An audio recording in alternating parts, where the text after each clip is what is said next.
Hey guys, Radio Mike here, welcome back to the Inside of My Mind and welcome back to my channel. Today I want to talk about this brand new game I've been playing on Switch, which is awesome. It's called Kaze and the Wild Mask, and it is essentially a spiritual successor to the Donkey Kong Country franchise. It is so good. Before we get into it, I want to ask you all to please hit the subscribe button if you haven't already. I do all kinds of videos on pop culture, movies, music, games, TV shows, all the rest.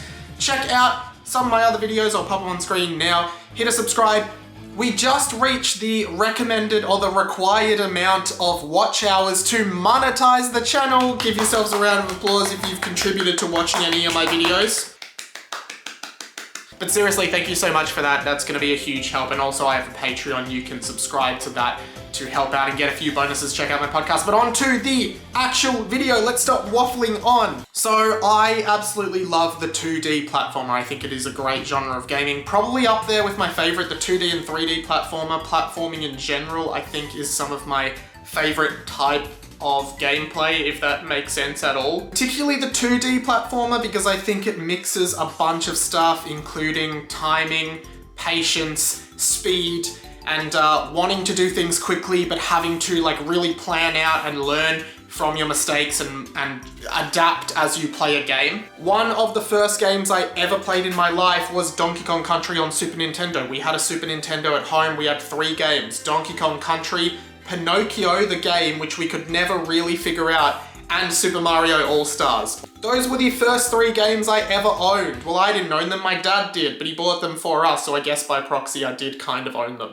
And Donkey Kong Country was the game that always really stood out to me. To this day, that original Donkey Kong Country game on the Super Nintendo is still one of my favorite games of all time. I actually played through the entire game during isolation last year, and it's all up on my channel, so check that out if you want to watch me play through that game and do the best that I can in it. I love that game for so many reasons. The fact that both Donkey Kong and Diddy Kong are almost like an extension of a life bar. You know, they give you one extra hit in the game, but they also play incredibly differently. Like Donkey Kong is heavier and moves slower, Diddy Kong is lighter and moves faster, and they pick things up in different ways, and they have different hitboxes. I really like that. I don't think many people give the game as much credit for that actual feature. So when I saw online that there was a game called Kaze and the Wild Mask that was a spiritual successor to the original Donkey Kong Country games, I was really intrigued and I had to pick it up and try it. And it came out last week. I've been playing this every day and I am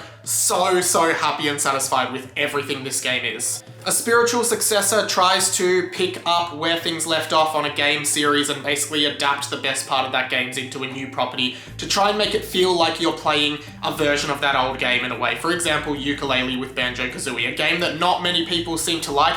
I actually thought it did a really good job at what it was trying to do. I wanted to play a game that reminded me of playing Banjo-Kazooie, and that's exactly what Ukulele did. I really like it. But I do think this game, Kaze and the Wild Mask, does a better job at being a spiritual successor to Donkey Kong Country. But not only that, I feel like this game, which you should definitely play, is like a melding together of many of the best parts of some of the best 2D platformers ever made. And when I think of the best 2D platformers ever made, of course I think of Donkey Kong Country, the original trilogy, and of course the new trilogy with Donkey Kong Country Returns and Tropical Freeze, the latter of which is one of the best 2D platformers ever made, objectively. That is an amazing game. If you haven't played it, go and get it on your Switch right now. It is so much fun.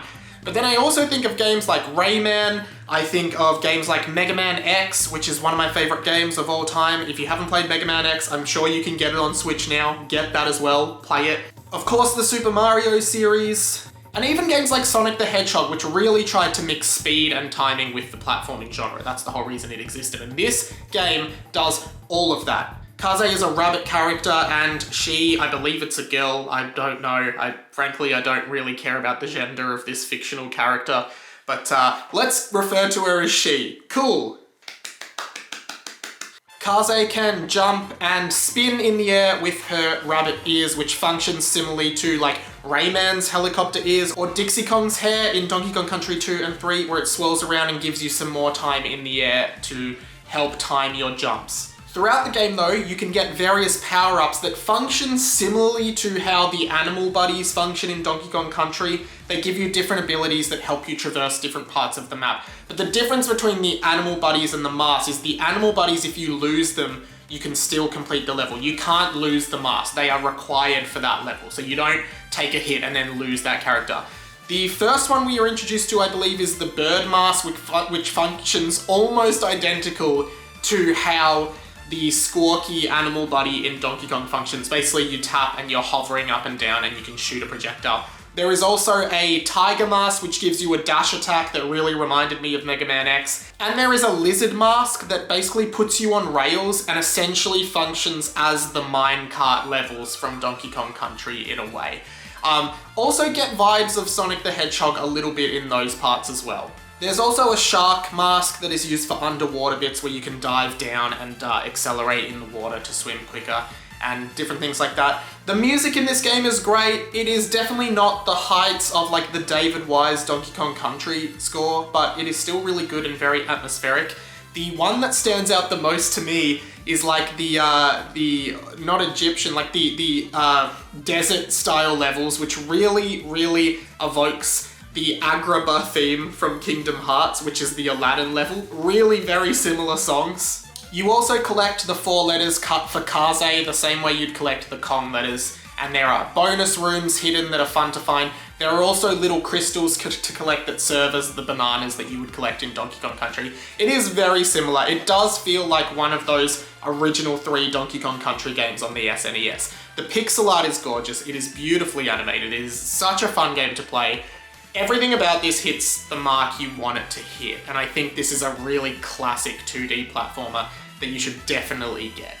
Even if you don't like 2D platformers but you've played a bunch in the past, I think this is a great game generally, but it definitely will be more appealing to you if you were a fan of all these games that I've mentioned. It really does feel like this culmination of really good 2D platformer tropes. Even Crash Bandicoot has some 2D parts in it of like basically essentially 2D platforming, but it emerges from that. But Crash obviously swaps between the 2D and behind the shoulder shots, but there's even some parts that reminded me a lot of Crash Bandicoot in the timing and learning and trial and error kind of vibes. It is really fun to find all of the hidden objects like the letters and the bonus rooms. There's also these slingshots. They are essentially the barrels. Obviously, the Donkey Kong Country vibes are really strong here. I also like that all of the enemies in the game are based on vegetables, like anthropomorphic vegetables, which I find really fun. That calls back to the Donkey Kong series, obviously having the Kremlins, which are based on crocodiles or more broadly reptiles. So it does feel like there's a lot of thought behind the identity of this game and how this game feels. There is a loose story that obviously doesn't really matter very much. It's more just the fun of going through the levels. The world map isn't exactly appealing, like it's just you go to the next level straight, you just press right and it goes to the next level, but I don't think that matters that much. The core gameplay here is so on point, and whoa, like this is so far the best new game I've played this year. It's pretty early in the year though. One thing I would like to know is there are a lot of 2D platformers over the years, particularly indie ones that I have just missed. The ones that come to mind for me are Super Meat Boy, Celeste, and obviously Guacamelee. I don't know why I said obviously, because that wasn't obvious to you. It was obvious to me because I was thinking about it. Anyway, that doesn't matter. I really want to play all of those games as well, but I'd also love for you guys to recommend any 2D platformer that you think I would like based on this. Of course, I love the Donkey Kong Country franchise. I love Mega Man X. I've played the 2D Rayman games and I really love those. Anything you think I might like, send my way.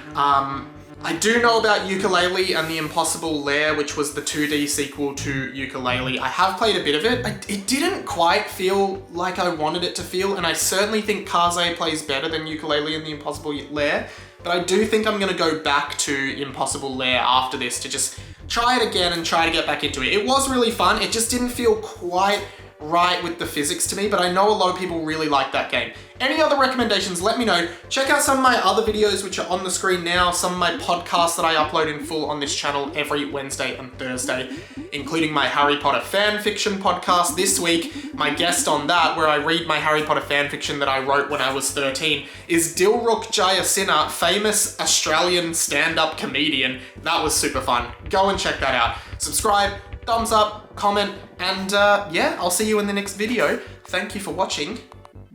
Goodbye.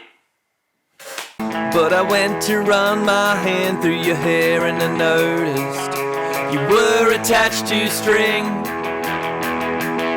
You were a puppet this whole time, you were attached to string. You were a puppet this whole time.